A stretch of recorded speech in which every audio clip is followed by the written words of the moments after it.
नमस्कार। मैं पंडित सुशील सेमवाल आपका स्वागत करता हूं अपने चैनल पर।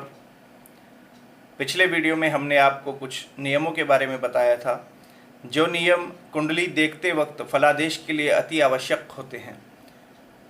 बिना इन नियमों को जाने आप फलादेश कर ही नहीं सकते।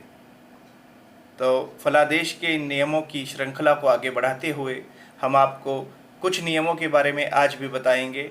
इन नियमों को आप अच्छी तरह से मनन करके और कुंडलियों पर लागू करके देखिए, तो आप इनको अच्छी तरह से जान सकते हैं कि इन नियमों का कहाँ कहाँ पर कैसे प्रयोग होना है। ये हमारे महर्षियों के बनाए हुए नियम हैं, जो इस वीडियो के माध्यम से मैं आपसे साझा करने जा रहा हूँ। तो पहले नियम की बात करते हैं।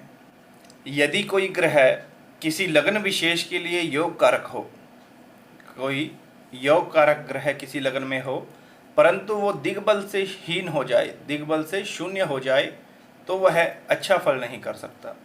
तो इसके लिए हम आपको सबसे पहले ये बताना चाहते हैं कि योग कारक ग्रह किसे कहते हैं। किसी भी लग्न कुंडली में लग्नेश, पंचमेश, भाग्येश, प्रथम भाव, पंचम भाव और नवम भाव के जो स्वामी हैं वो मुख्य योग कारक ग्रह कहलाते हैं। और जो दशम भाव का स्वामी है, किसी किसी परिस्थिति में वह भी योग कारक ग्रह बन जाता है, लेकिन लग्नेश, पंचमेश और भाग्येश हमेशा ही योग कारक ग्रह कहलाते हैं। तो इन योग कारक ग्रहों का हमारे फलादेश में बहुत योगदान रहता है। किंतु यदि योग कारक ग्रह किसी अवस्था में दिग्बल से शून्य हो जाता है तो वो हमें अच्छा फल नहीं दे सकता। उदाहरण के लिए हम यहाँ पर एक कुंडली के बारे में देखेंगे। दिग्बल के विषय में बताने के लिए हम आपको एक अलग से वीडियो में इसकी जानकारी देंगे, क्योंकि ग्रहों के 6 प्रकार के बल होते हैं जिन्हें षडबल कहा जाता है। उन्हीं में से एक दिग्बल भी होता है, और यह दिग्बल हर ग्रह का अलग अलग स्थान में अधिक मात्रा में और कम मात्रा में होता है। तो इसके लिए हम आपको अलग से वीडियो में जानकारी देंगे। तब तक हम आपको यहाँ पर उदाहरण के रूप में एक कुंडली से समझाते हैं कि कौन सा ग्रह योग कारक होकर दिग्बल से वो कैसे फल दे रहा है। यदि मकर लगन की कुंडली में शुक्र पंचम तथा दशम स्थान के स्वामी बन जाते हैं, और यदि वो पंचम स्थान में अपने ही भाव में विराजमान होते हैं, तो वहाँ पर उनका बहुत अच्छा प्रभाव देखने को मिलता है। किंतु यदि दशम भाव में शुक्र वहाँ भी स्वग्रही होंगे और वहाँ भी अपनी मूल त्रिकोण राशि के होंगे, किंतु वहाँ पर उनका इतना अच्छा प्रभाव नहीं मिलता। जबकि अधिकतर देखने में आता है कि केंद्र का ग्रह अधिक फल देता है और त्रिकोण का उससे थोड़ा कम फल देता है। किंतु केंद्र में होने के बाद भी यहाँ पर उसके फल में न्यूनता आएगी, क्योंकि यहाँ पर शुक्र दिग्बली नहीं है। और पंचम भाव में शुक्र का दिग्बल अधिक है, क्योंकि वो चतुर्थ भाव के निकट है, और इस दिग्बल की अधिकता के कारण यहाँ पर योग कारक ग्रह अधिक फल देगा और दशम भाव में उसका फल घट जाएगा। तो ये दिग्बल की महत्वता आपको यहाँ पर समझ आ गई होगी।